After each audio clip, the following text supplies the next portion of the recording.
Let me Oh, see it's like, Look, it's 16 live now. seconds like alive. We've been live for 16 seconds already. Oh, it's live. Sorry. Yeah. When All right. problems solve themselves and we don't know how to react. The budget will balance itself. This might be one of my worst starts. Hello, everyone, and Pretty welcome to Cerberus at the Improv. I'm your host, Payman Ascari, and I feel like my head is massive compared to these guys.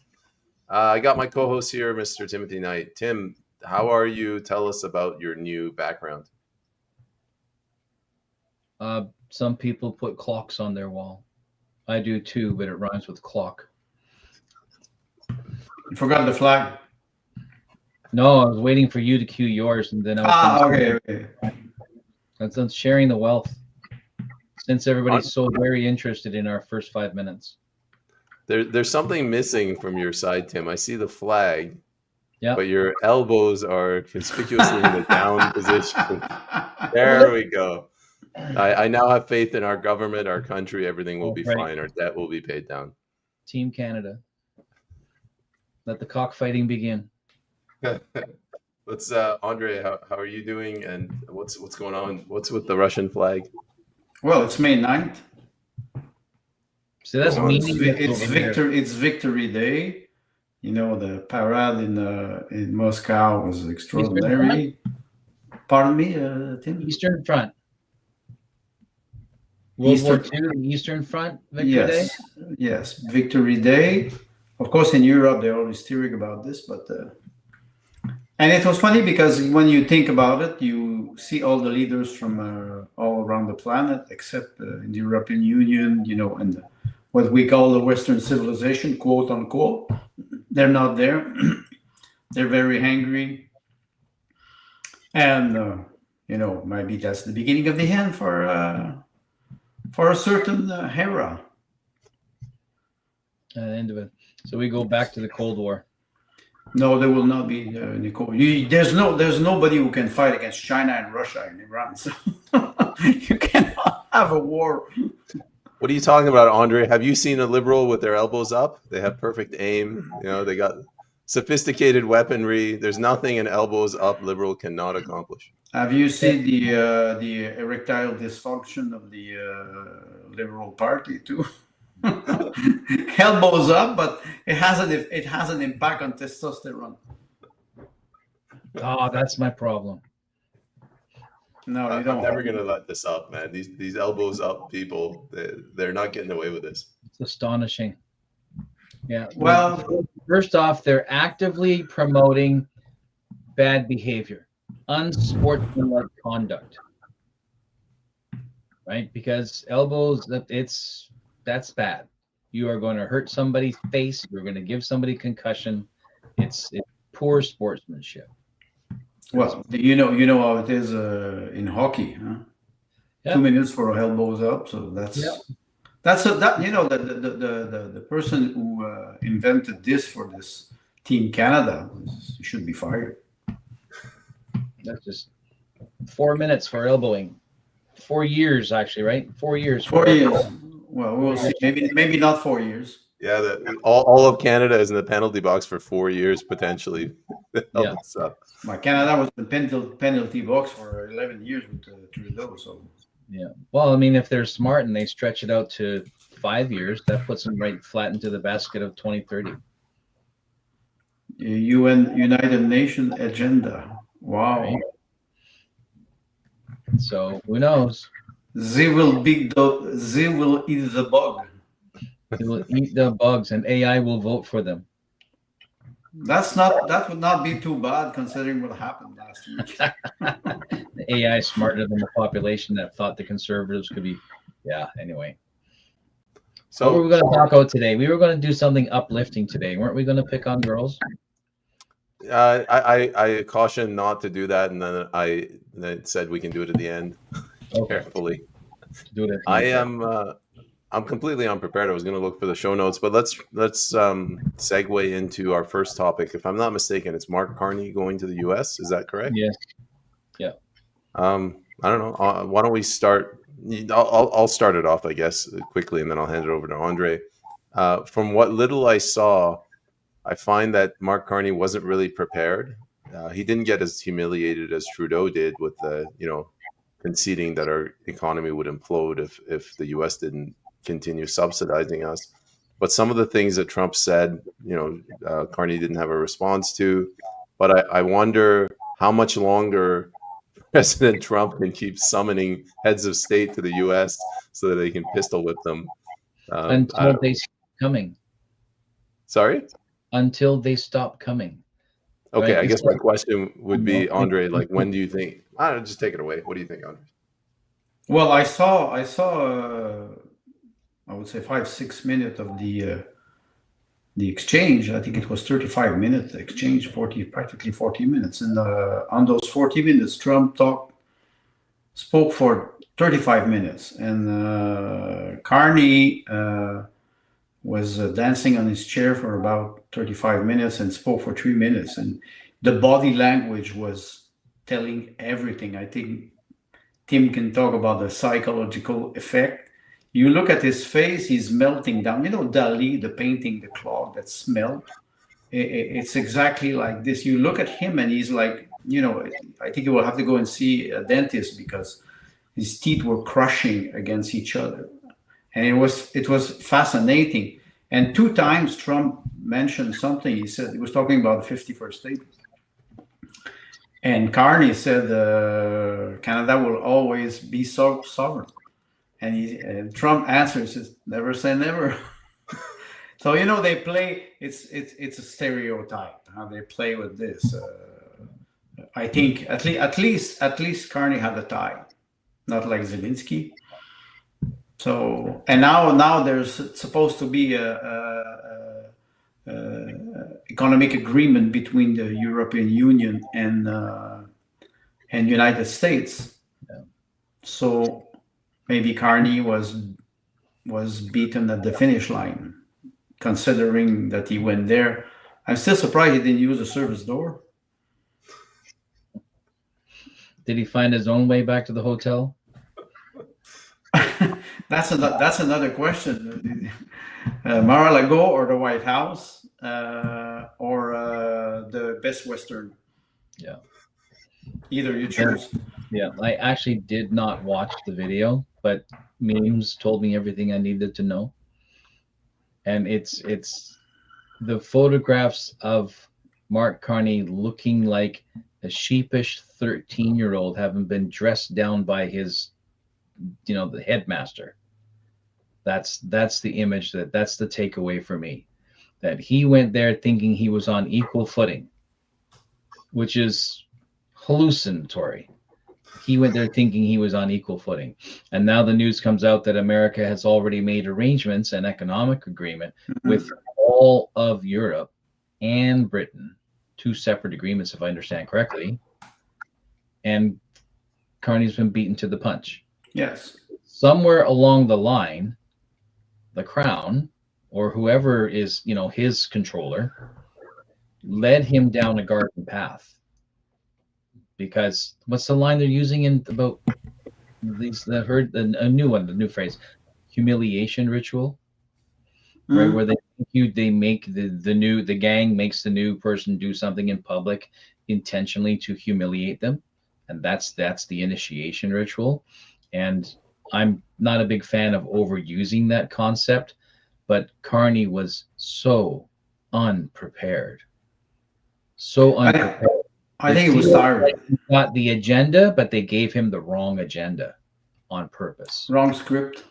Yeah, on purpose. On purpose. There's a concept, I think we talked about it a couple of months ago, potlatch. Between tribes, the potlatch is you try, the war chief will try to humiliate his opponent by inviting him and giving him gifts.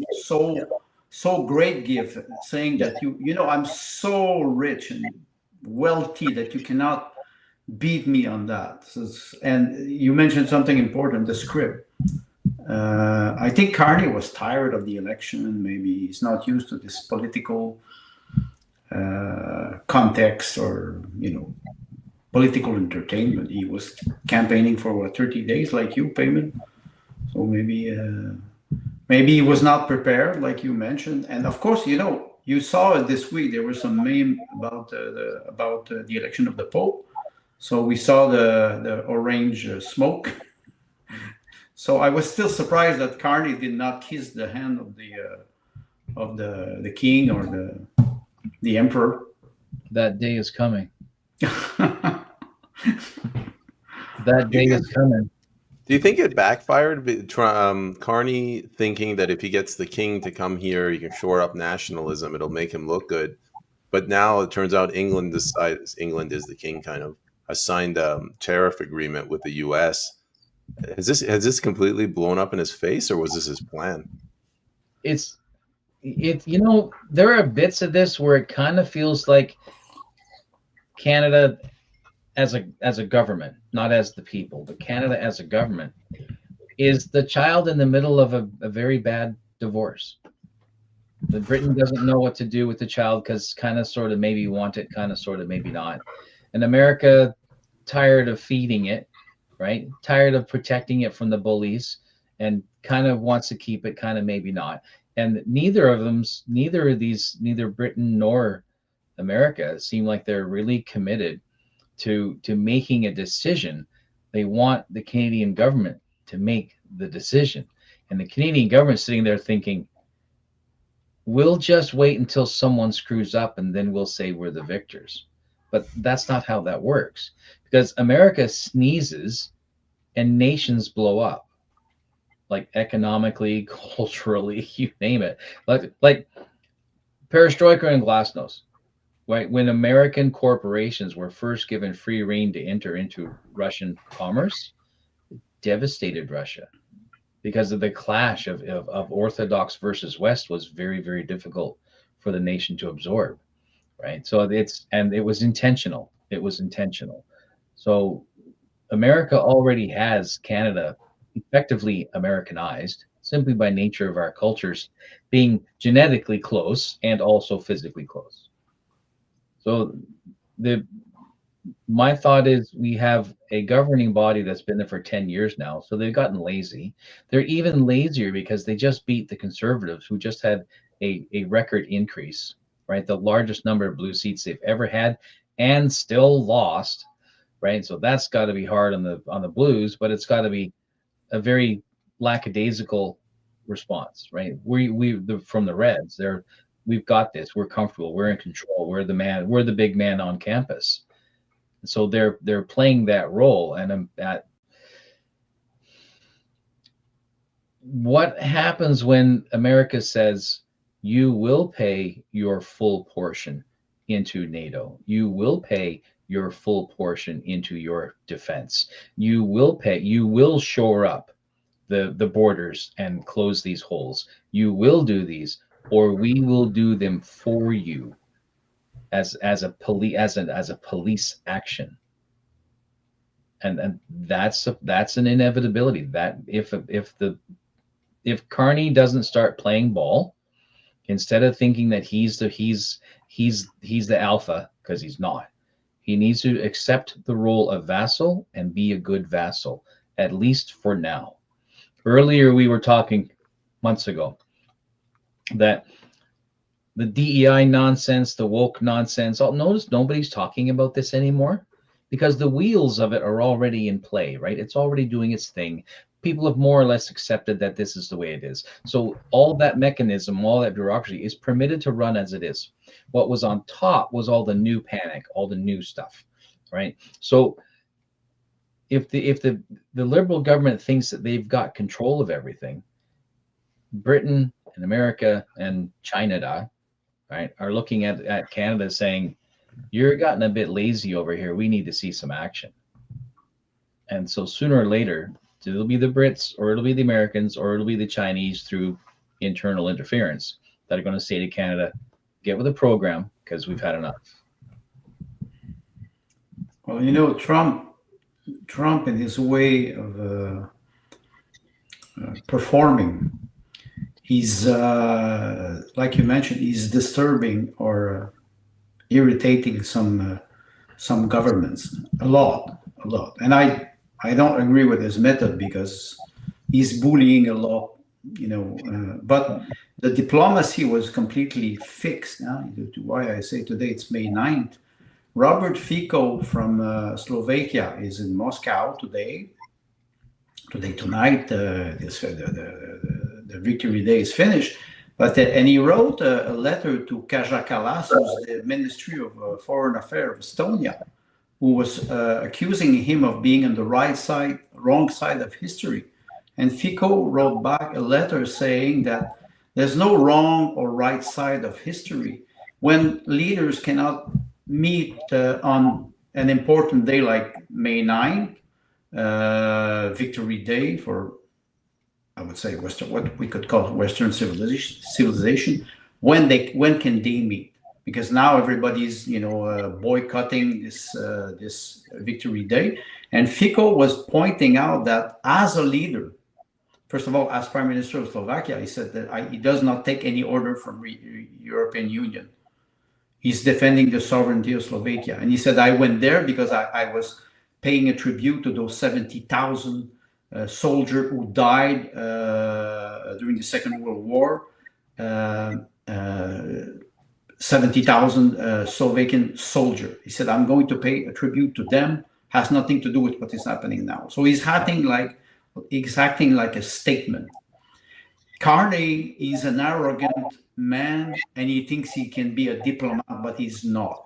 And when he arrives with Trump, he wants to act like you can put a suit on a pig; it will still be a pig. So this man has no sense of diplomacy. You could see it during the electoral campaign. He was contented with workers, and he didn't want to shake hands, and everything was staged or rigged. And you look at him, and his facial expression shows that he has contempt for people. And you can imagine he doesn't. I'm pretty sure he hates Trump, because Trump, we could say he's a nationalist, whatever we want, patriot, but he's trying to defend United States in a way, reindustrialization. I think he does not have a real strategy, but at least he's trying something. Carney has nothing. Like you mentioned him, I think he was not prepared. He didn't know the Team Canada and the elbows up were Pavlov reaction from many people.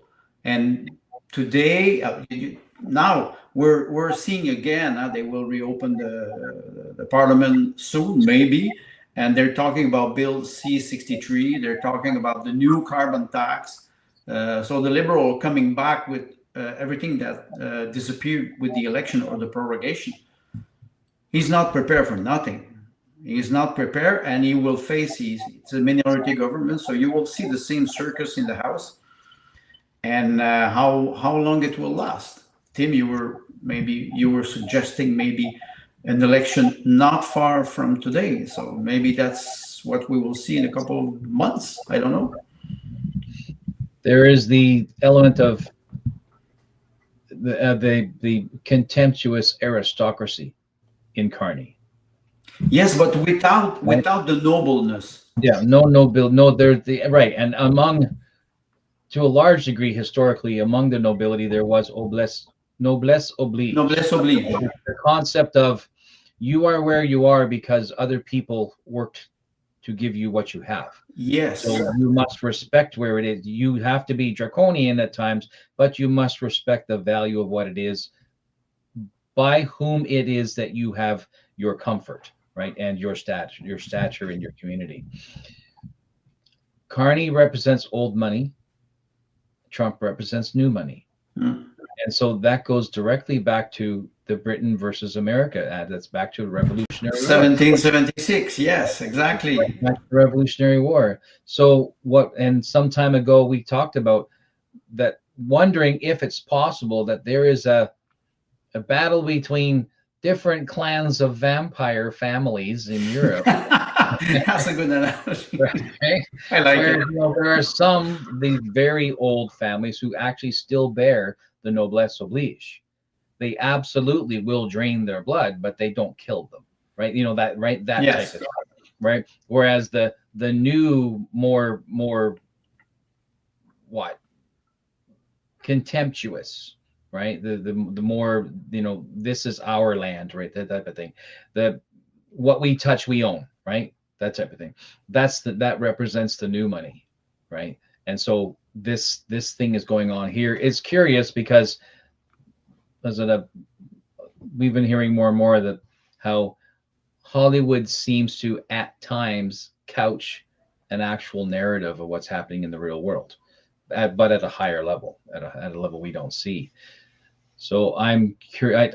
It's plain to me when I look at Carney, I watch his behavior and how he acts and how he speaks, when he cuts someone off and how he cuts someone off, right? Like with the worker, where he basically said, I don't have to answer your question, right? That type of thing.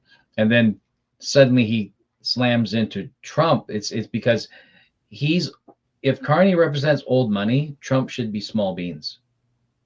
Yes, but when he came to Trump, that was reversed simply by nature that Canada is 1/10 the economic strength, probably more like 1/20th the economic strength of America. And Trump, wherever he puts his foot down, it's his. And that's his character. Mm-hmm. Carney, at best, is a usurper. Right. So let's jump into the Marvel universe, right? You got Thor, who has earned, right? He had to earn the right to carry Mjolnir, right? And there's a Trumpian element in that. He earned that. And Carney is Loki, right? He's the redheaded adopted stepchild, right? That sometimes Odin liked, and sometimes Loki was out there, fucking sea snakes, right? And just making havoc and thinking he's all that, when the truth is every time he butted heads with Thor, he paid the price. And I think we have a similar relation. I mean, I know I'm introducing a mythological element to this, but Cain, you can talk maybe about Cain and Abel too. I'll get them started. Right? Why not? His analysis is very interesting. Right. I just wanted to add one thing. When you're running in politics, there's a process that it's a sort of a hazing, filtering process. It's through the media. So you go in there, and if you do something stupid, the media will call you out for it. Yeah. I don't think Carney had that. So the media was totally restrained. And furthermore, we prorogued Parliament. So now the legislature can't criticize him in the Parliament either. So he was whisked along. They basically just carried him across the finish line. And then they're like, all right, you're on your own. And they sent him to Washington. And reality just hit him in the face. And that I think that's another reason why he did so poorly. Now you push him in the front and you say, okay, go fight. And if you win, we will follow you. Me, I have a question for you, Payment, about his behavior. You mentioned many times in our podcast how it is important to hack diplomatically, how it is important to respect the opponent. Me, I hate the CBC, but we still have to respect them, especially because it's our money, it's my money. But what would be and you're working on, you're thinking about how to write a constitution, and so those are diplomatic behavior. Do you think Carney lacked this diplomacy? He's an intelligent man, but can he be a diplomat? We saw also Melanie Joly. She looked like a bimbo next to Trump. Sorry for the bimbo, but she looked like a bimbo since she's Minister of Foreign Affairs. The woman, she's like illiterate politically. So they arrive in the White House, like you mentioned, they're not prepared. And you have 20-25 journalists there. They're all there, and they're all so for a man and a woman, it's intimidating. You arrive at the kingdom, and the king is so. What's your perception about how Carney acts, in let's say international diplomacy? Well, he's a banker, right? So when you're a banker, you know how to run a bank, like you know how to set monetary policy. It'd be like if they took Donald Trump and they made him the head of the Bank of Canada. Maybe he would make some mistakes.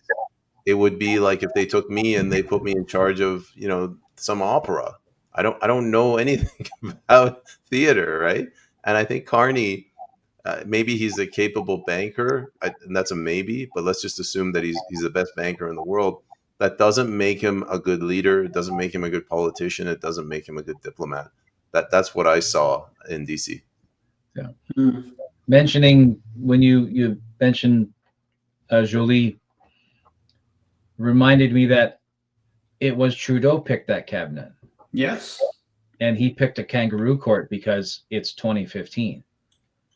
Right? Because its current year is why he chose the people he chose. So everyone who's in that cabinet is a DEI hire. Every single one of them, even the white guys, every single one of them is a DEI hire, which means most of them are not trained for the dossiers that they're given. And then you have Carney, who, let's say he's actually a good banker, and I'm hoping so, because he was governor of Canada's bank, which is kind of a big deal, and he was governor of England's bank, which is kind of a really big deal. So let's hope that if he wasn't competent, that at least he had qualified support, right? That the executives and the directors and the managers beneath him in that hierarchy knew what they were doing. And so he sits down finally as, leader of the Liberal Party, looks at his cabinet and goes, "Oh my God, none of you know what you're doing." And you're right, Tim. And I follow with my wife. I follow political analyst. She's Iranian, and she's she was born in Russia. She's very, very interesting. Her name is Karina Diverjan. And she was talking about diplomacy, old aristocracy, and they're starting to be fed up of people or politicians that are illiterate, ignorant, not arrogant, and also you just look at Trudeau, you look at Mélanie Joly, like you said, the DEI cabinet. Mm-hmm. Those people they were not educated and trained as diplomats. And they arrive on the international scene and they act like either teenager, they're aggressive, and they don't respect the protocol. I think Trump does not always respect the protocol. We can say that he's a showman, but he has this stature. He has this, this aura that makes him, he does mistakes, but we will forgive him for those mistakes. All the other leaders, they don't act diplomatically. And it seems to me that it's starting to show now. There's a lot of people around the world, a lot of leaders around the world who are seeing that, it's not a schoolyard of teenagers. They're running the world. So they have to act diplomatically. And what happened with Team Canada, it's like everybody is against Trump. Trump is the bad man, Orange Man bad. They compare him to Hitler. It is fascism. You cannot act like this on international diplomacy. And Karina Diverjan, she is referring to old diplomacy. People who they go to school, they go to university, they have to know many languages, they have to know the culture of the countries, they have to know the history, they have to be able to respect protocol. I know the American, they have their way. It's always the American way, but you still have great diplomat in United States. But since what? Since maybe 20 years, the diplomacy went down the drain, and now I think it is coming back. So people will have to be, Carney will have, even if he doesn't know, maybe like Payment said, he's not maybe a good politician, maybe he's a good banker. But if he's a prime minister of Canada, of a country of 40 million people, 41 million people, you have to act diplomatically. First of all, you cannot take lessons from Justin Trudeau, because Trudeau was not a diplomat. Trudeau was a clown. And he was a substitute drama teacher. He could act. maybe take some lessons. Yes, he could act, but he was a bad actor. I would refer to Stanislavski, or I would refer to Denis Diderot with the paradox of the comedian. He was a bad actor, because a good actor will not put himself in front all the time. He puts his character, he puts the person he's impersonating, and that's why people go to theater. They go to see Hamlet. They don't go to see Trudeau playing Hamlet. That's the big difference. Like, I hear you when you say there's no diplomacy, but I think after there is, but it's not. No, I get what you're saying, but after 2-3 decades of people acting diplomatically, but people's incomes going down, I think the people start getting fed up. I'm talking. So George Bush Jr. was a clown, but Bill Clinton, except for what he did with Monica Lewinsky, he projected, like a statesman. Same with Obama. He still has. Yeah, but he projected this air of the diplomacy of, statesman, presidential, parliamentarian, and yet people just kept getting poorer and poorer. And I think they said they'd had enough, and they're like, you know what? Let's bring this wrecking ball, Donald Trump. Sure, he's uncouth, but at least he's doing the right things. Yes, you're right. You're right. I think if you mentioned Clinton, yes, you still had a certain stature, now we don't see this. Clinton was a blue collar character from Arkansas. He had the drawl. He seemed reliable, right? And he played saxophone. I mean, what's not to like, right? So he was there. In a dress. There was an element. There was an element of every man in the way he portrayed himself, and that's like a Gene Hackman, right? Doesn't matter what role you do. It appeals to everyone.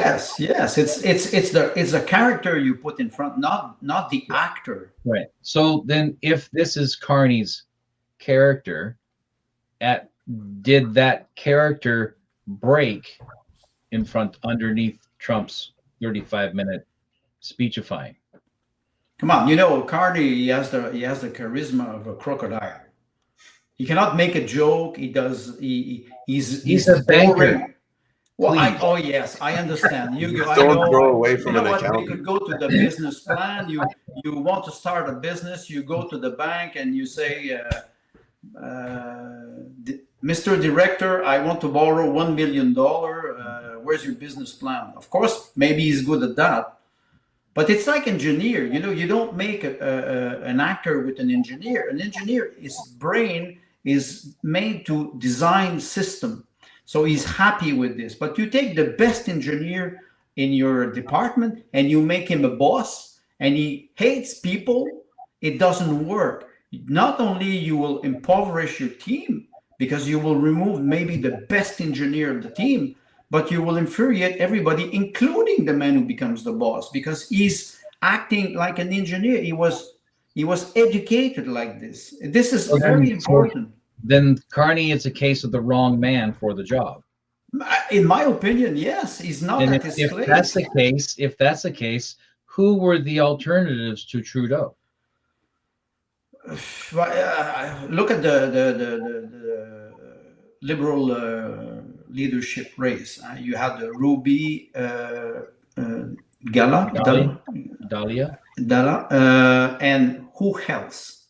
Melanie Joly. No. Are you serious? No. She's attractive. She's a woman. What else do you need? That's it.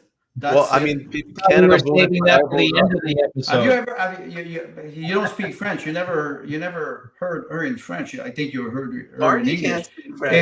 It's astonishing how ignorant those people are. I don't pretend to be a genius, but at least I try to express myself and try to bring ideas, and we discuss.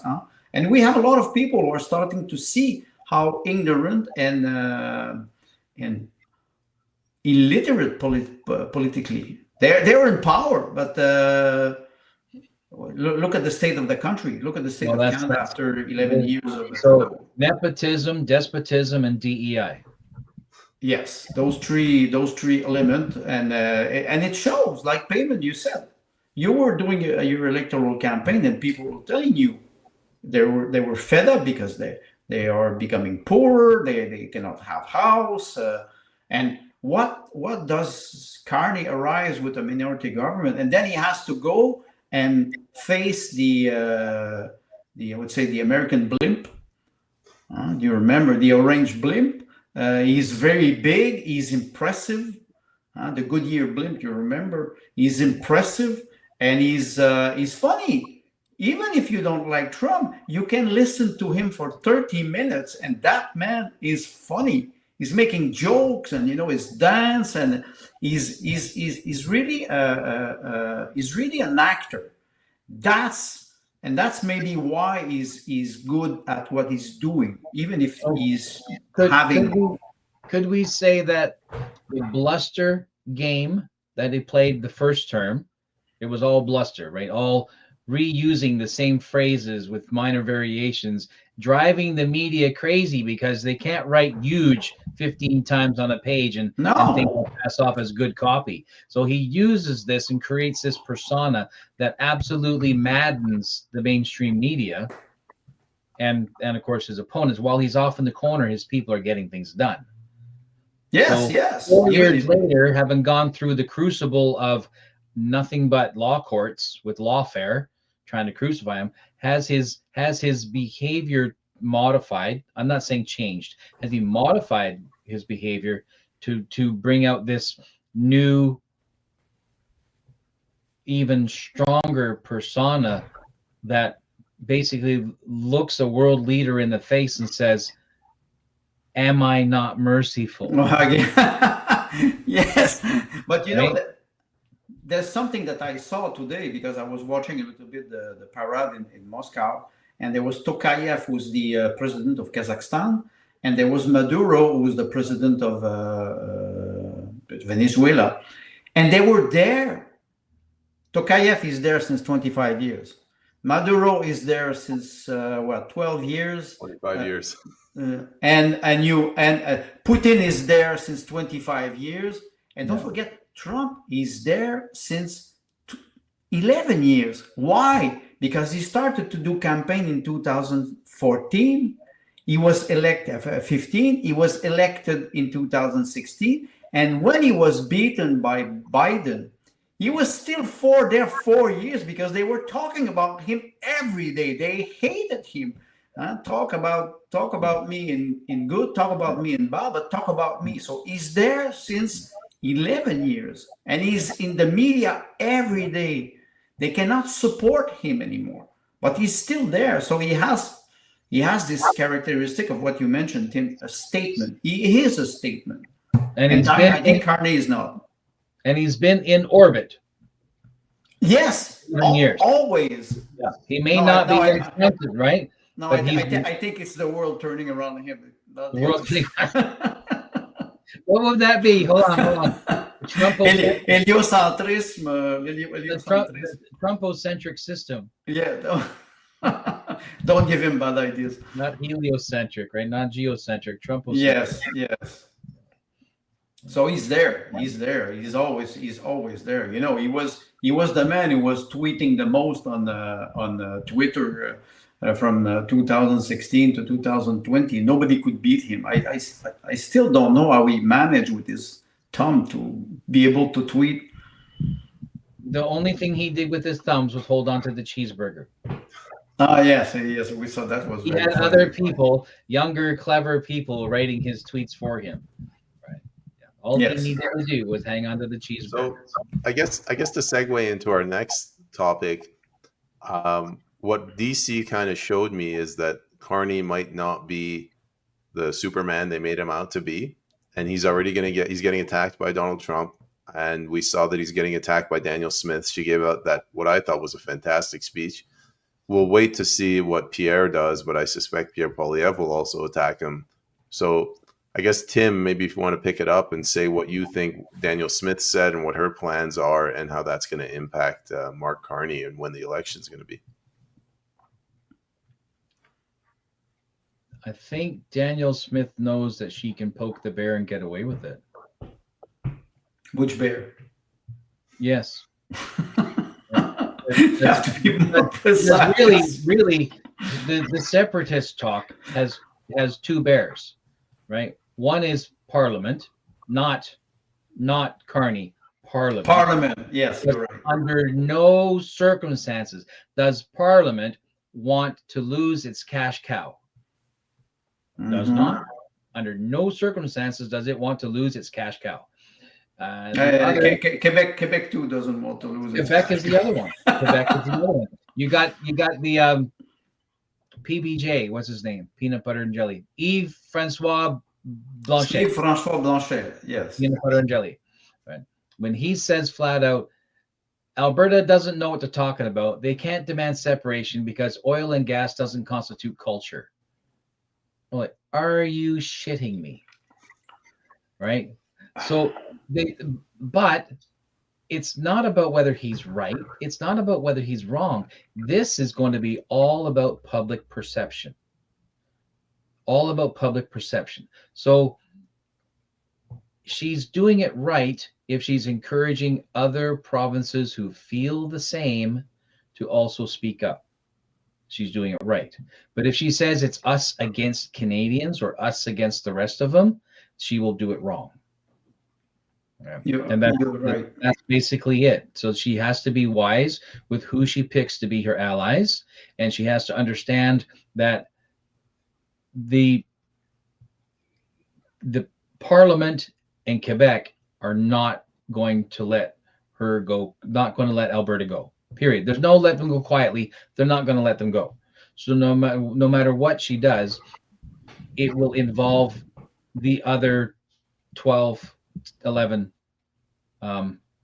provinces and territories. And they are going to have to make binding public statements for or against. You know, it is funny because you mentioned Yves-François Blanchet. Never trust somebody who has two names, two first name. Isn't it in America? If you have three names, it's because you're an assassin. Well, that's what you were referring to. I love that. I love that observation. Why I mentioned this, it is because Paul Saint-Pierre Plamondon, which is the leader of the Parti Québécois, and they're leading in the poll now in Quebec, he said, and I quote, he said, "We support Danielle Smith and Alberta in their quest for independence." Of course, he's a separatist, and he's also another illiterate man. It was funny, the man studied at at Cambridge. Exactly like Jacques Parizeau, who in 1995, it will be 30 years, the second referendum in Quebec, October 30. And the night of the election, Parizeau was attacked because he said in his statement, he said, and I quote, he said, "We were beaten, yes, by money and the ethnic vote." And it was like infuriating all Canada. You're a racist. And it was, and now I saw this small clips of Parizeau that was October 13, 1995, after they lost the referendum, 50.5 to 49.5. And Paul Saint-Pierre Plamondon, who's now leading in the poll, wants to support the independence of Alberta, but he's stuck because if he's doing this, they will lose $40 billion of equalization.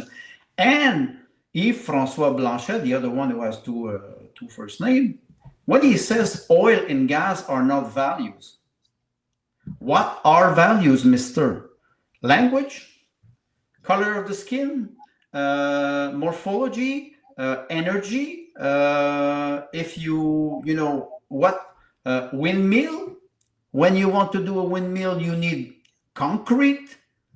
How do you think James Bay was built? With electric D9 bulldozer? No, it was fuel, and it was huge. When you go to see the James Bay Dam, it is 175 meter high, and you cannot do this with electrical energy because it is not possible. So oil and gas are values of Canada. They are values of Alberta. And Danielle Smith is right to push the quest for independence from the federal government, not necessarily from other provinces. I think she's she's on a thin line now, and I think Scott Moe is like, you know, Humpty Dumpty. Yes, fall on one side and on the other side, and he made me laugh this week because he was acting like this. He can support Danielle Smith, but he doesn't know if he will infuriate the federal government. So it is funny. It is funny to see it now. Scott Moe is running 2 bookies. Right? Well, you know, we have in, you know, in finance you have what we call inside trading. I think Scott Moe, he's got the spine of a jellyfish. Like that refers to what Tim was saying. And now you're discrediting jellyfish. Who's a statement in Canada? Who could be a statement that today? Tim sent a link on Wikipedia with women who were first minister in Canada, with Kim Campbell and Pauline Marois in Quebec, and many women. And you could say, sorry, state woman if you prefer, but who has the spine of a state man, a person who can lead? I think Danielle Smith has it. I don't see a lot of people in Canada who can act as a statement, a real statement, somebody who will lead. That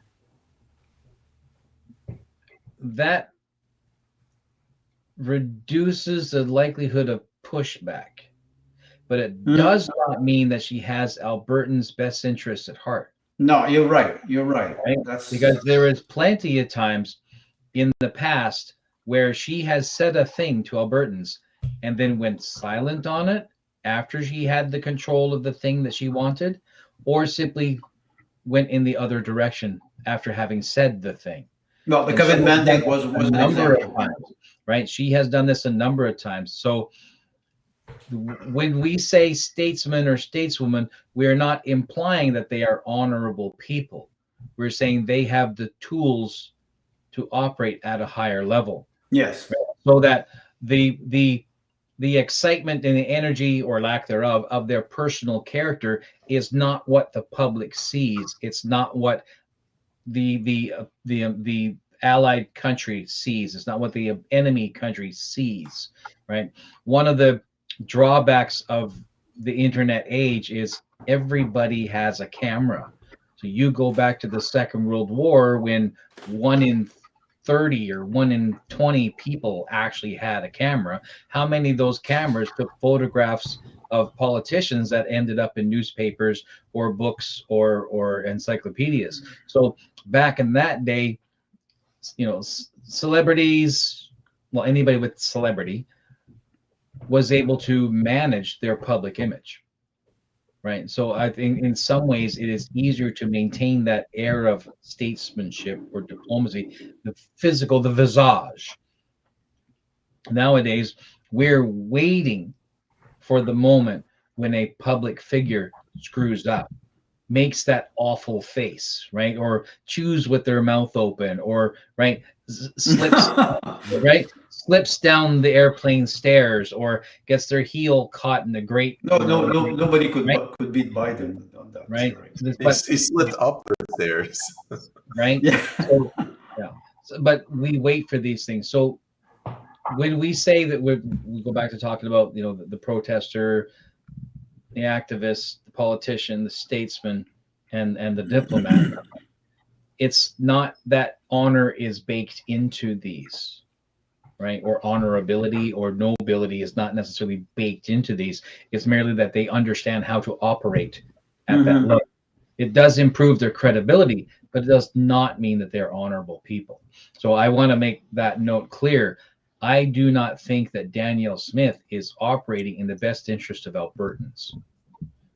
However, long lead up so I could say this. However, if she manages to open the Canadian Constitution and as a result,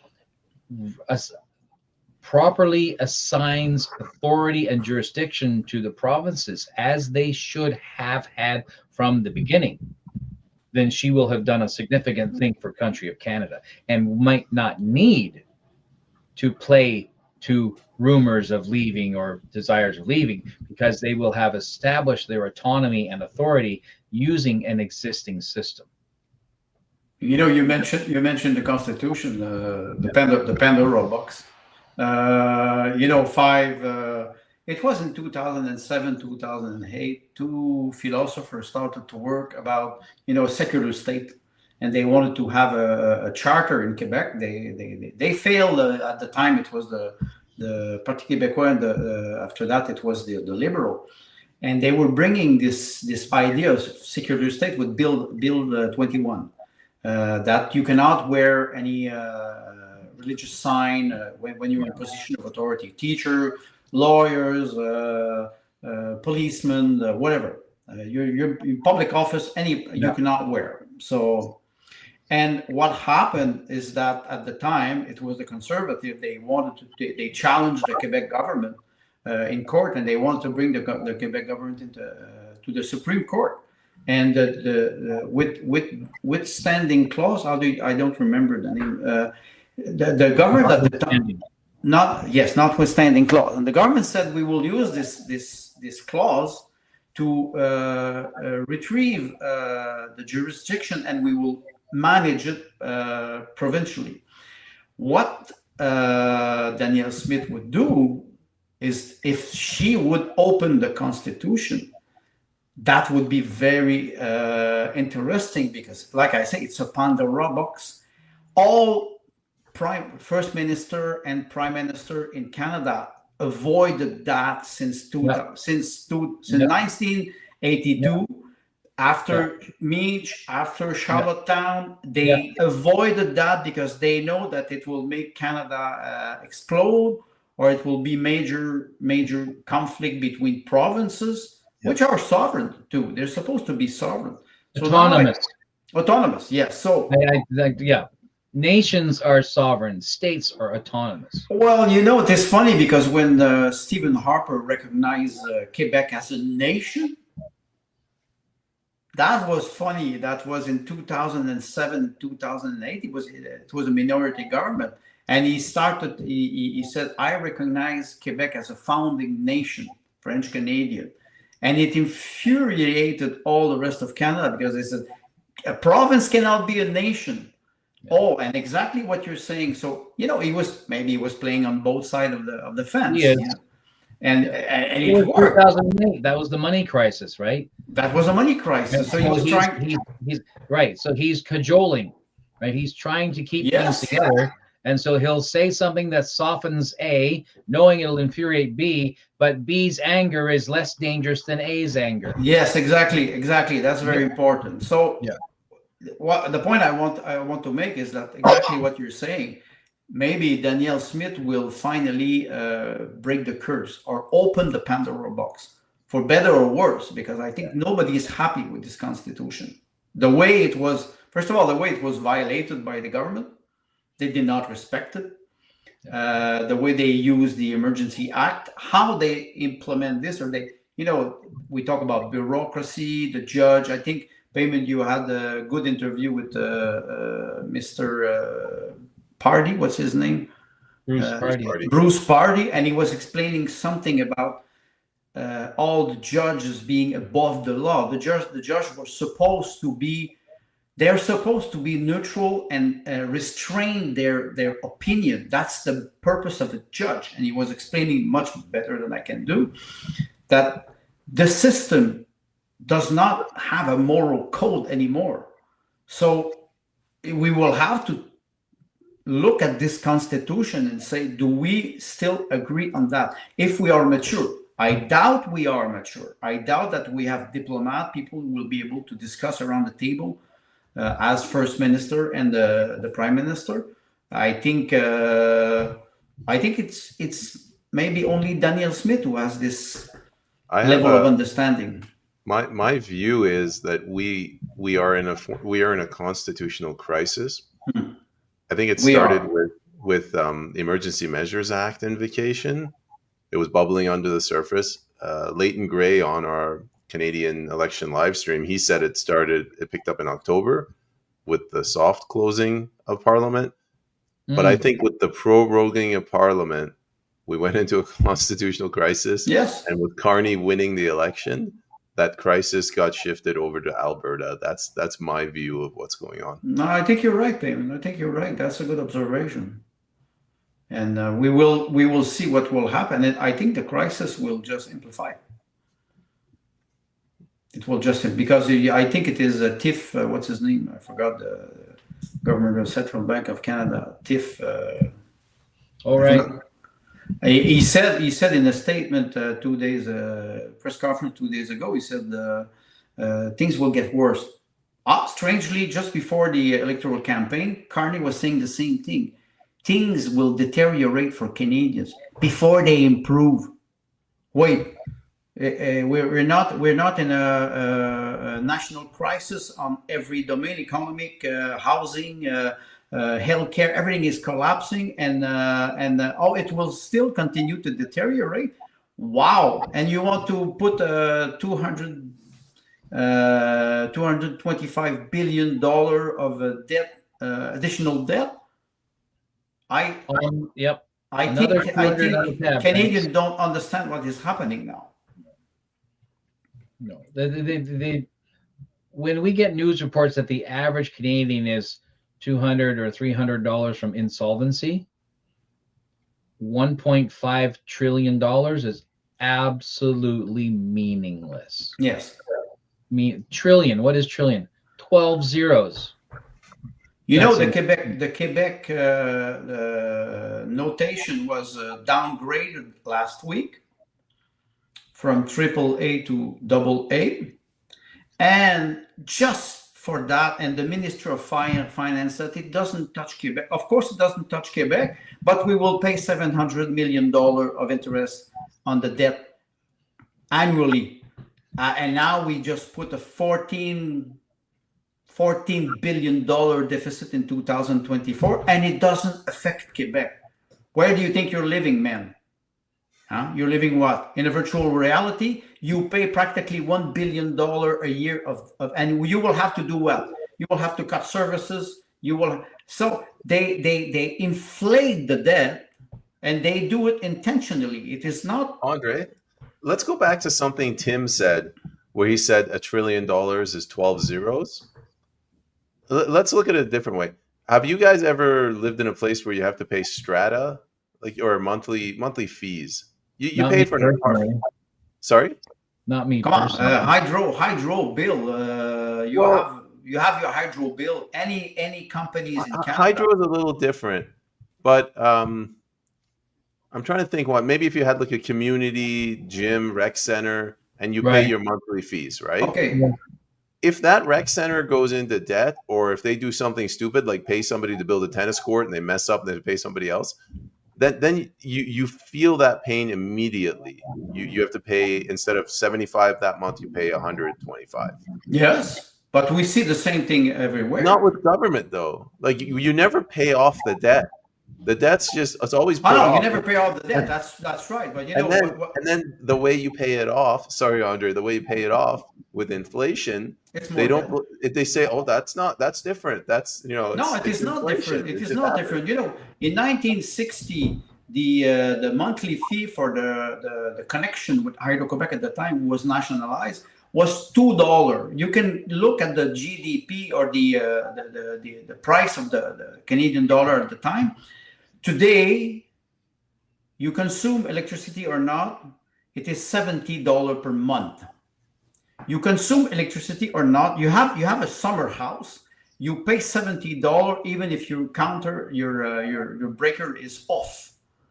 You're now in a rental economy, a subscription economy. That's rental economy. German, right? They have 65% of the German, they are not owner. Yeah.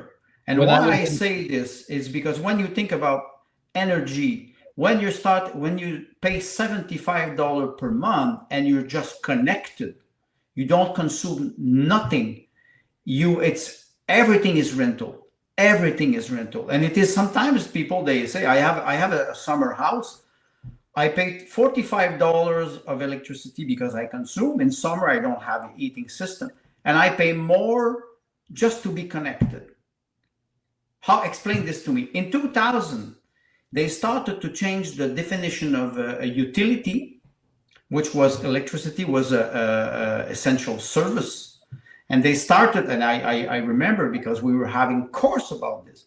They said, electricity is not a commodity, it is a product. And when it is a product, you have to pay for it. A commodity, service, it's essential. When it is minus 25 during the winter, you cannot cut electricity. Hydro-Québec, for example, cannot interrupt the service to a bad customer who doesn't pay during the month of December, January, February, and March. Why? Because it is minus 25. That's in the law in Quebec. You have to supply the energy. Of course, in April, they arrive and they cut everything. And they have to take an agreement with the bad payer. But we are in this long-term tendency where we're starting to be deprived from our private property, free speech, but private property. You were mentioning payment, land, crown land. How come in our constitution do we have? Am I the owner of my small piece of land? You should ask Carney. You should ask Carney because he talked to the owners of Canada. You should ask Lametti. Well, yeah, Lametti was when he said the private property is not a right in Canada. We know where they're going. We see the tendencies 5, 10, and 15 years. I wrote an article this week about the political brainstorm, and I wrote how it is important to have a strategy and scenario. 1 year, 5 years, 10 years, and more. What we're seeing now, 10 or 15 or 20 years, it is what we will be in a very strong socialist system. In Montreal now, the Olympic Village. When there was the Olympic, it was big pyramid, and they were all condos, and they were sold. Now they're renting them, and they're putting small wall or a small bibliothèque that they put between because they rent half of the room. Right. Exactly like in Soviet Union. My wife, she's laughing. It says, and they you know what? Half of a room, $1,000. 15 square meter, $1,000 per month in Montreal. I'm not talking about Toronto. I'm not talking about Calgary. It's a nightmare. And people cannot find housing because mass immigration, we know all the problem. So, Tim, have you gone downtown Vancouver in the last year or so? No. What happened though is downtown Vancouver from a year ago came to my town. What do you mean? Yes, I know what he means. I know what he means. It's like take a snapshot of Vancouver a year ago and then do that to my downtown core in the town where I live. Like construction? No, not well, there's considerable construction now, but all the construction appears to be leaning into a 15-minute city type of infrastructure. Yes, and it is spreading like a cancer, But it's not just 15-minute city. The problem with I know that's an aside. Going back to the downtown east side phenomena, right? The drugs and the homelessness, the violence, and the sidewalks lined with bad tents, right, and the garbage, and in what was once reasonably the most beautiful city in North America, right? But I'm seeing that downtown here where I live, and we're only an hour or so east of the city proper. So we're seeing that here also. In Abbotsford, 2 junctions, right, Trans-Canada Highway junction to the city, 2 junctions started with tent communities, where the highway ramps off and there's this triangle bit in the clovers or in the clover leaf, right? This triangle bit of land was all tents. Well, now it's all RVs. Because the cops came eventually and pushed out all the tent people, but in all the moms and dads and older people who have lost their homes and only have their RV now are and assembled in this section. So these are not drug addicts. Well, they may be now, but they weren't. They were homeowners who lost their homes in the last few years. 5 years. Right, in the last 5 years. And there are, we have the rest stops along the Trans-Canada. So there's a rather large one about halfway between my town and Abbotsford. It's a rather large one. The entire parking lot is RVs. And not because people traveling through, people are parking there and staying. Same thing with there. Walmart parking lot in Squamish. Yeah. Yes, and Yes. So it's weird because now you created a 2-tier poverty system, 3 actually, right? 'Cause those who are poor but can still afford to live in an apartment or something, and then those who have recently lost their actual home and they're living in RV camps, right? And then the campers, the 4-tier, because the campers who have tents, and then there are the ones that are pushing around a grocery cart with all of their earthly belongings in it. it doesn't touch only big cities anymore. It's starting to touch the city smaller cities are affected. The town I live in, maybe 80,000, 100,000 people in it, and because the one side of the town is the more affluent population, they tell town hall none of that in our side of the town, and town hall respects it. So then the police and other agents, the rent-a-cops and whatnot that they hire, because BC hires them increasingly for small site management, mall management, stuff like that, have been pushing them down in toward the old part of town intentionally and cordoning them off in a 3 or 4 block strip down here in downtown, to a point where it is not safe to walk down that street in daylight. Well, it's not just that it's not safe. It's what do you call it? It's a health issue. Like Absolutely. Everywhere, yes. And they defecate everywhere, because and it becomes a health hazard. The city actually put in 2 very good quality, heavy duty toilet and wash station. They're enclosed and whatnot, and they're actually remarkably good because they're like $20,000 each installed. So there's 2 or 3 of those downtown. But yeah, so what happens to somebody who doesn't have access to that? Well, they just go. Yes. Why? And why did they just go? Because their humanity has been completely stripped out of them. Now, whether that is because of their own bad choices or, bad luck fell on them is not my point. They've been stripped of their humanity. It's systemic. And they turn into these less than human things. And it's startling because it's the bottom of the middle class, right? The low-hanging fruit of the middle class that falls out of this socioeconomic structure. So when people talk about the gap between the rich and the poor, that gap is being pulled out of the middle class, right? Because these are sons and daughters of middle class people who are getting caught up on drugs or whatever they're going to, or they're seniors or people who made a bad investment and lost their home, and now they're living out of an RV at a rest stop. And Carney has the stones to say it's going to get worse. Well, you're mentioning RV. First of all, I remember 5 years ago, I wanted to sell my house, and I wanted to move to BC or Alberta because well, no, but you know what? I was looking at the price of RVs, and during 2 years, I was checking the price, and they started to skyrocket because people were losing their houses. Yeah. It was funny because I will go back to the finance minister of Quebec when he said that he said, and I quote, he said, the downgrade of the notation of Quebec does not affect the Quebec government, end quote. I said, I will just take the quote and I will just rearrange it a little bit. The downgrade of the notation of Quebec does not affect, quote, the elite of the government in Quebec, end quote. Meaning that all those bureaucrats, they're not affected because their power purchase are protected. And they are cost of living adjustments, right? And it is fascinating because you see 25-30% of the population who are not concerned.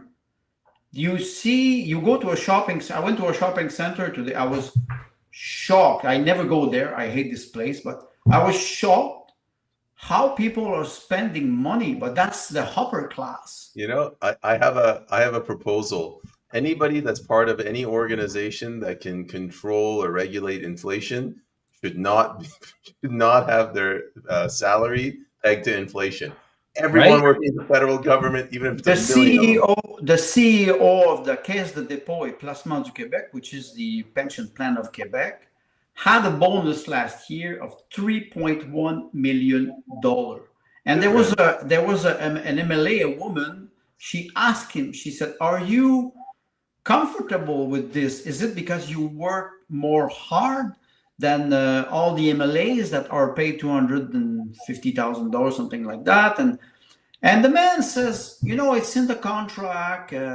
Yes, I'm very comfortable with this." The man is paid $3.1 million in bonus. That's not his salary. His salary is $500,000. And last year, the Caisse de dépôt et placement lost about $750 million in bad investment, and he still has a bonus. Lose or win, you still have a bonus, and the man is comfortable with this bonus. It is incredible.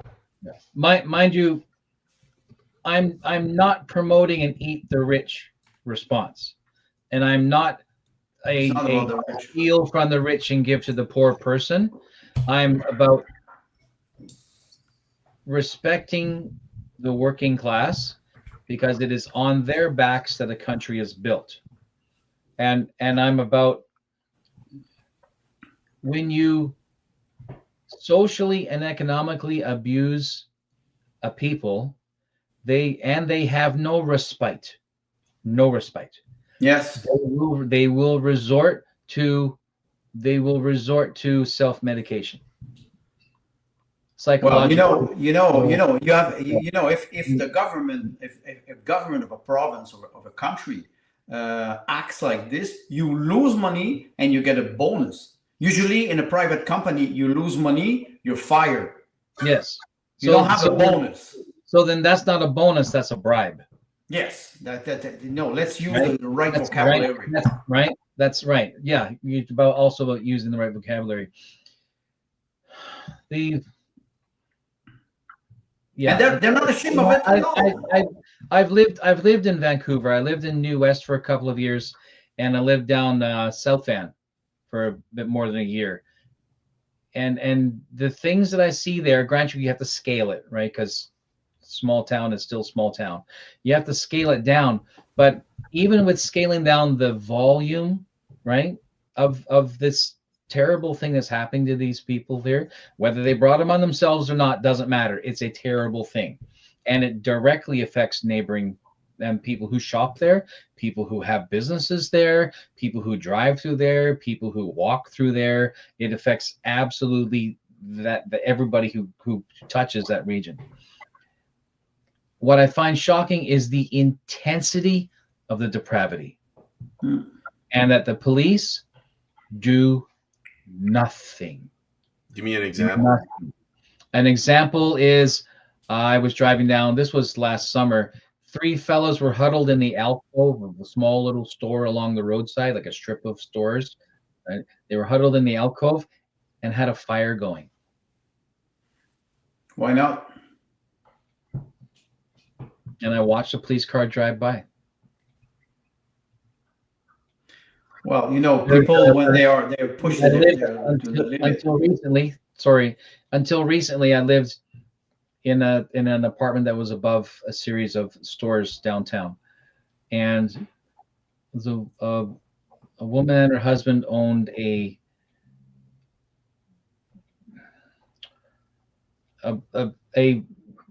decent home decor shop, just knickknacks. Like fancy aged stuff and knickknacks for home decor. She had her front plate glass window smashed 3 times in a year, and twice things were stolen. Once a lot of stuff was stolen. And she filed her insurance 2 times to pay for it. And the third time she said, "I'm just going to pay for it out of my pocket because it costs too much." Or the insurance will not insure. Well, the insurance is cranking up the rate. Yes. Because she's high risk. Here's the funny thing. 3 doors down, so 20 feet, is the downtown RCMP community detachment. And she's been broken into 3 times in a year. Do nothing. There was a park bench on the sidewalk just outside the RCMP downtown community detachment. And I was coming back, I just finished parking my car, I'm coming home. And underneath that park bench was 2 needles, a broken glass pipe, and some crumpled up tinfoil. I went over and I went to the police door, which is a buzzer to get in, by the way. It is locked, right? And you cannot go in. Right. It's a buzzer to get in, and 3 of the 2 big plate glass windows are caged. That's right? What I wanted to ask. Yeah, and it is. And so I went in and I knocked or I buzzed, and they let me in. And I said, right outside your door is this. And she looked at me like I said the most terrible human thing in all the world, as if it was the first time she'd ever heard of it. Oh, that's so terrible. We'll take care of that right away.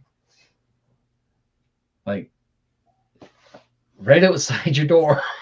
Right outside your door. And they don't see it. They don't see it. They do see it. They don't want to see it. I don't accept it. I don't accept ignorance. I don't accept blindness. Me too. I agree with you. What have we been saying? We were making jokes, saying, what was that rule? Don't mistake ignorance for malice when it's probably stupidity. Remember that quote?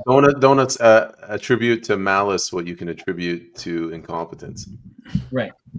And we made a variation specifically for Trudeau. And we said, I'm reasonably certain that the last 10 years of incompetence is due to malice. In this case, yes. I agree. Right. And so I think that when a peace officer or a paramedic, not so much paramedics, because they can't help themselves. It's in their nature to get involved. They cannot help it. Right. And kudos to them for that, having that character. But other types of people in the first responder, when they are simply told, you walk away. And it's because somebody somewhere has said, we want this agitation. You used the word, Andre, agitation, to allow the underbelly of a community to fester like an abscess. Right. And then on occasion it blows up. Yuck. Right. And the neighborhoods are directly affected. But as long as it's not down in the affluent of the town, nobody cares. So let me give my thoughts. Tim, let's leave your example aside. It's a little bit different, but Andre's example about that gentleman that got a $3 million bonus. What do the people do? In this case, the MLA, but the people in general, they're like, this is horrible. I can't believe this happened. And then they change the channel, like, let's go watch Netflix. So unless people do something besides just complaining, it's not going to get worse, because that person who got 3 million, he's looking, on the one hand, the benefit is 3 million. On the other hand, it's 48 hours of people saying mean things about him. Well, he's going to go with the 3 million. Yes, of course. What you're mentioning is interesting, because this MLA was asking the question to the CEO of the Caisse de dépôt et placement du Québec. But it's the government property. She's responsible for it. Instead of saying to the government, because she's in the opposition, instead of saying to the government, why you pay the CEO $3 million bonus when he loses money? She's asking the CEO. The CEO is an employee. What he can say? He says, shit, they're stupid enough to give me a bonus even when I lose money. I will not spit on it. I will take it. And the woman, she's, oh, you're not sensitive to the misery of people. She's a socialist. It's Quebec. That's her eat the rich angle. Yes, yeah, of course, exactly. And it is funny because she's a very eloquent woman, but she's hitting the wrong. She's hammering the wrong nail. She's responsible. She's part of the National Assembly, so she's part of it. So she should challenge the government on this indecent bonus, especially when you lose money. I would understand if the man brings you 20% increase in the pension plan fund, you'd say, wow, you're a good manager. You will be rewarded for that. The man loses $750 million because of bad investment, and he still has $3 million bonus. Hit the right nail. Do not, like you mentioned, they divert the subject. Because they are part of the problem. They do not want to see it. What they voted? How much again? 30%. Andre, I'm saying something. Salary. I'm saying something different. I'm saying we're the problem. Yes, we are. Yes, okay, so, you're right. We are. So then, all right. So now you want to talk about solutions. Yes, everybody talks about the problem. Now we identified the problem. Now it started to, like I was writing this week. It started to start with a strategic plan, a business plan, a vision, a constitution, and we will. This is where we will go together. This takes work to do, and what would be the solution? Carney arrives with this 500,000 houses. Of course, Bloc is 16 square meter. I can build them very cheap, and I will beat him. You can put people in Bloc with 15 square meter. It's very, very easy. And of course, what Brookfield is doing it because they're manipulating all the structure of the economy, and they think that we don't see it. You have 15-20% of the population of this country who see what is happening. They just don't have the power. They don't know how to react.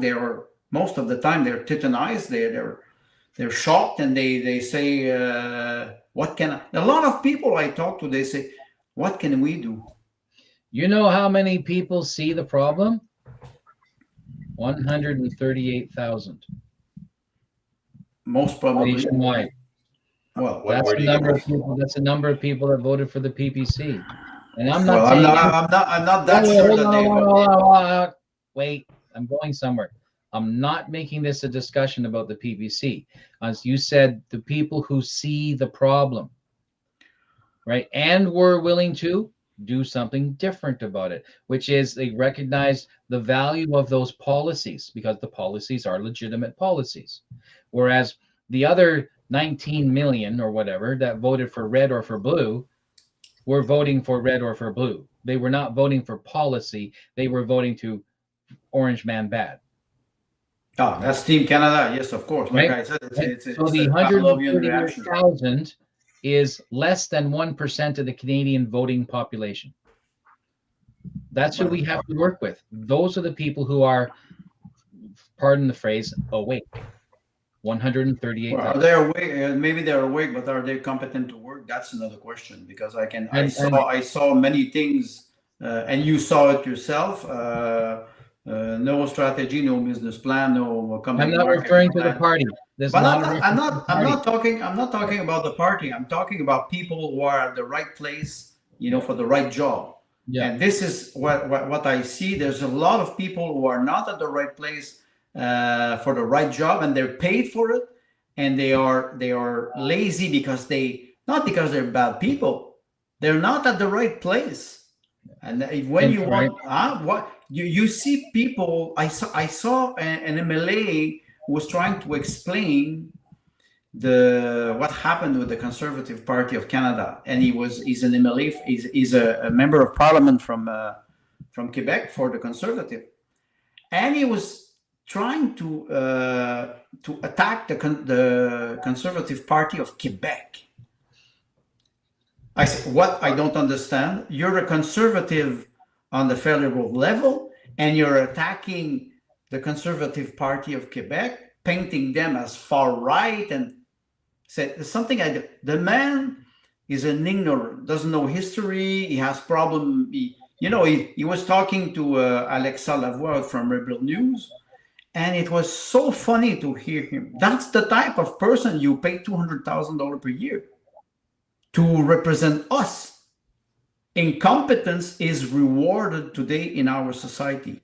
That's becoming very dangerous because anybody can go and claim to be suited for the job, and they will have it because they are they act like a servant. They Anybody comply. who fits the DEI criteria.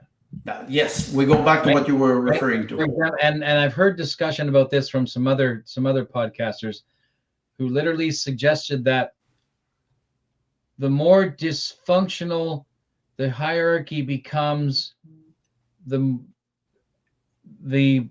better the performance bonus. Yes, it's mathematic. Right? Yeah. So not only are they asking them to wound the company, but they want them to aggravate the wound. Well, Payment was saying something about, okay, would I be a good banker if he was educated in university and he would be a good banker? Would I be a good health minister? No. But would I be a good energy minister? I think so, maybe, because I spent 33 years of my career in energy in the domain. But if somebody would say, okay, what about oil and gas? I would say, whoop. My expertise in this hydroelectricity, oil and gas. No, I need higher bureaucrat. Or you cannot be specialist in everything, but the right person at the right place. What we see today, and when they reshuffle the cabinet all the time, they just switch the chess piece. So we're almost running out of time. Just really quickly, I know what they're doing in the Westminster system. They're saying you have deputy ministers, and the deputy ministers are the experts, and the minister is just the elected person, right?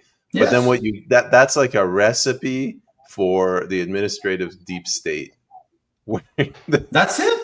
You're not electing the people that are actually doing the job. The member of parliament, they're not running nothing. It's the bureaucrat the bureaucrats are not elected. They have a very good income, 150,000, 200. They have bonuses and they have a pension plan, and of course, and they have a 25, 30, 35-year career. And you cannot take them out if they are not at the right place. I don't say that they're not people who work in public domain are bad. I say they are part of this system and they benefit from it. If you have a $300,000 job and you're comfortable, you have a summer house, and you work remote because you don't want to go in the traffic, and why not? If the government is stupid enough to pay you this, that's the core of bureaucracy. I suggest that it's not the government that's stupid enough. It's me, because I'm the voter. Yes, yeah. Sorry, start with us. Right. So then the solution is, if a man or a woman come to me and say, I want to represent you in certain X level of government or whatnot, as a voter and a taxpayer, as a citizen, it is on my shoulder to vet that person personally. Yes. And not just accept their media, right? Their marketing, and not be caught by their 8-foot Lada limousine, right? Right. So Payment. Right? How many voters you had in your writing? In total, how many voters? I'm gonna say 80,000 total would be roughly. How many votes did you have? 302, 308. Can you imagine a man like you doing what you did, going to debate, being diplomatic, door knocking, putting signs, having more than practically 200 podcasts in a year? You express yourself. You're very good host, and you have ideas, and you invest in politics. And you have 300 votes on 80,000 voters. What is happening? It is, I know you're asking a rhetorical question, and you guys know the answer. It's just the way that politics has evolved. The people have faith in the big parties, and the big parties they pay back. They ensure that faith by putting out good talking points. And those talking points make people feel comfortable, which is why they have faith in those parties. Can I just make just a small comment? There's a difference between faith and trust. because they have faith.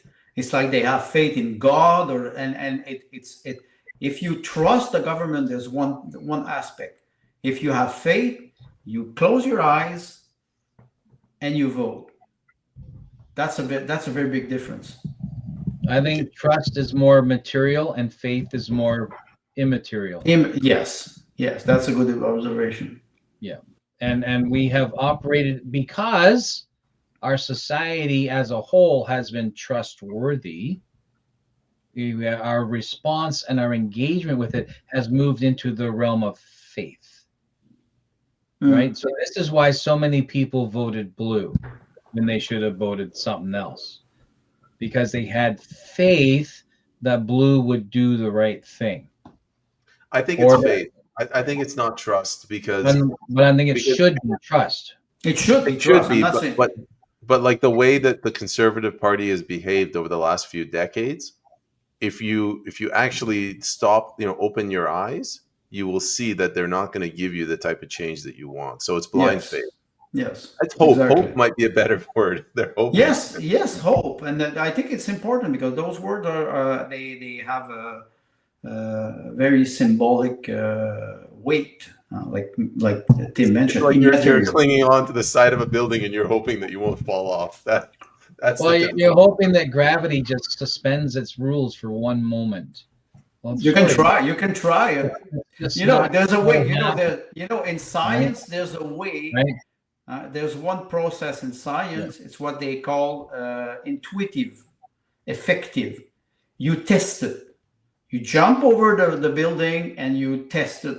You will test it only once. Yeah. And then after that, if you have other lunatics, they can test it again to see if it is always the same results. That's part of the scientific method.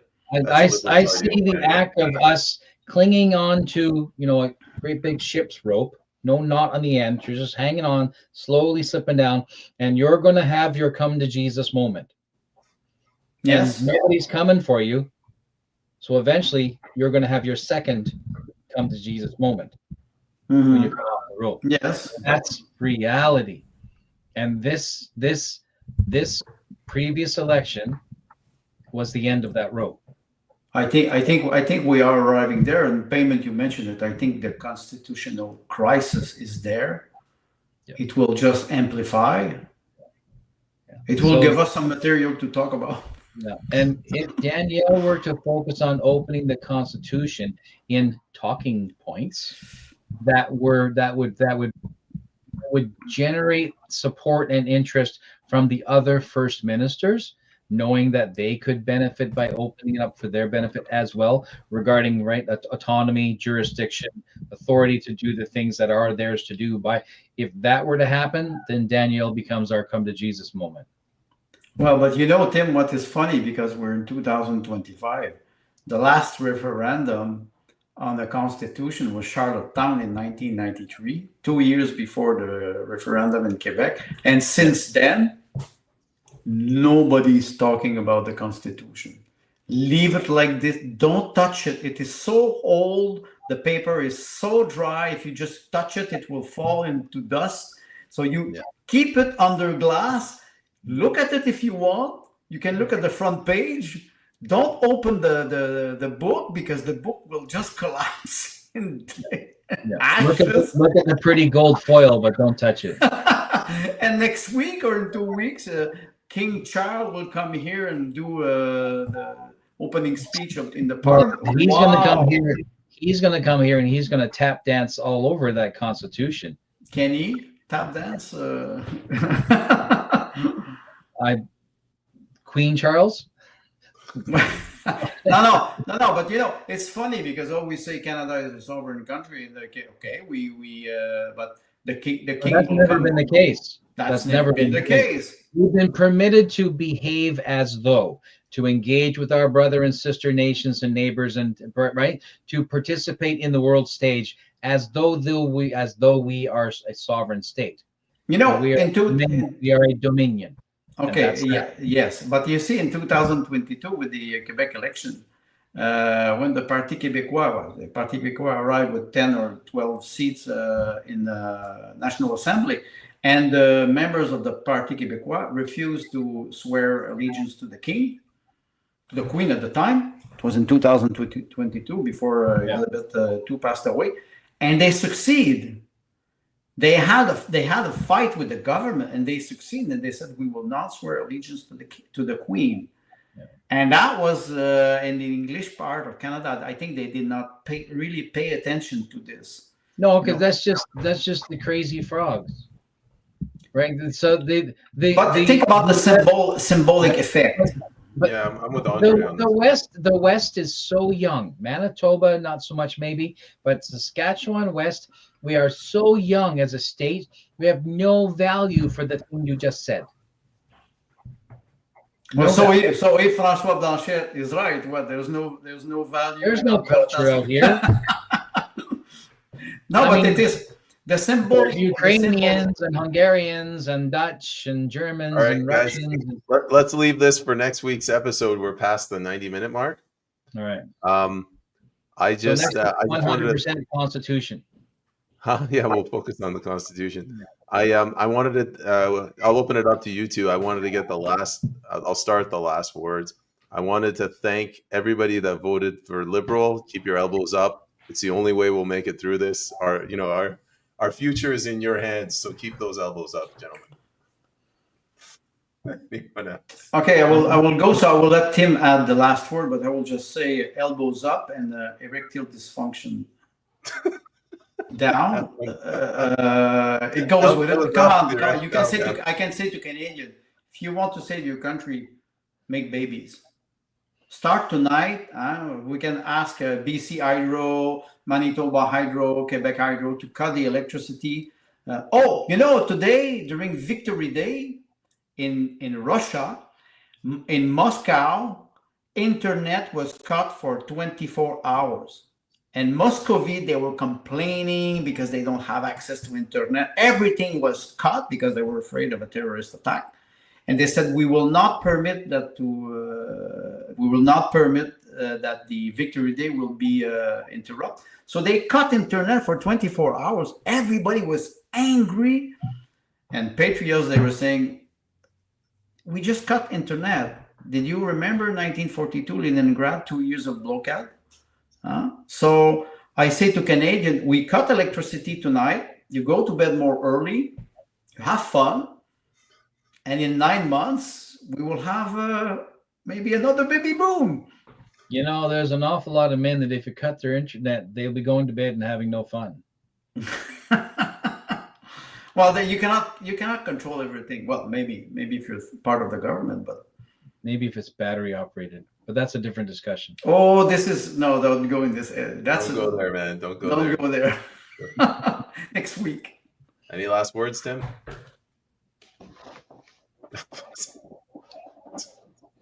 We're going to get what we deserve, damn it. All right, guys. Until next week, keep those elbows up. Bye, everyone. Bye. This is like Saturday night.